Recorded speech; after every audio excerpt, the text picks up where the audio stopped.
Welcome back, everybody, to Lessons in Liabilities with BB Insurance. I'm Bill Bolton. I'm the president and founder of BB Insurance, and I'm really lucky to have this next guest on. This is Mark Shortz with Black Diamond Investments, and they do quite a bit of real estate investing and project management, that sort of thing. Mark, how are you? Tell us a little bit about your company, and I know you've got a couple of questions. I'm doing great. Thanks for having me, Bill. So a little bit about my company. Black Diamonds is my investment group that we fund and create projects in DC, specializing condos and apartments as well. So to go into the questions, my first question is, how does commercial insurance influence a development project prior and during construction? Yeah, well, that's a good one. First of all, you mentioned DC, and I want to bring everybody up to speed here.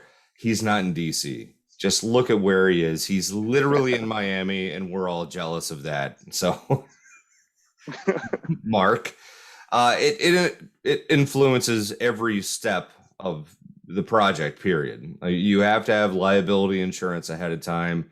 You have to have workers' compensation if you have employees anywhere doing anything at all. And you have to have builder's risk. Like during the construction of the project, the property is only going to be insured by builder's risk insurance. And these are all things that people need to keep in mind when they're entering into a project like this. I'm so jealous of you, Mark. So It's okay. It's okay. It's only 90 degrees and beautiful out down here.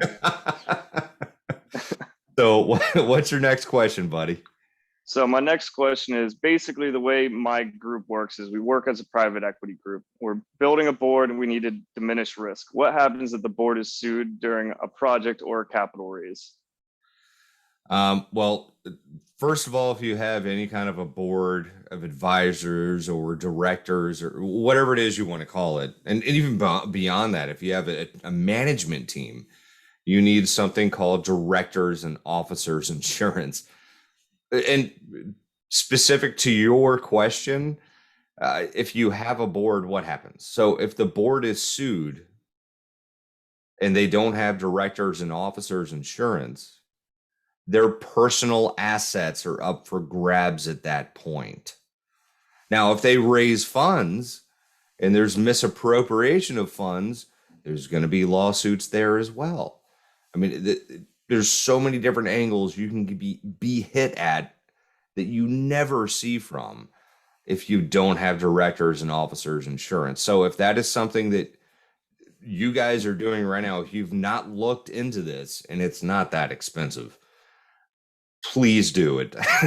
It just makes sense it's just a very important piece of business infrastructure that if you don't have, you're doing it the wrong way. And I mean that. So, Mark, listen, man, this has been a ton of fun. It's good weather here, not as good as yours, but I'm gonna have to get outside myself now. All right. Sounds good. Great catching up with you, Bill. Yep. Hey, dude, thank you for being here. Once again, this is Bill Bolton with BB Insurance, and we will talk to you again very soon. Sounds good. Have a great one, Bill. You too, man.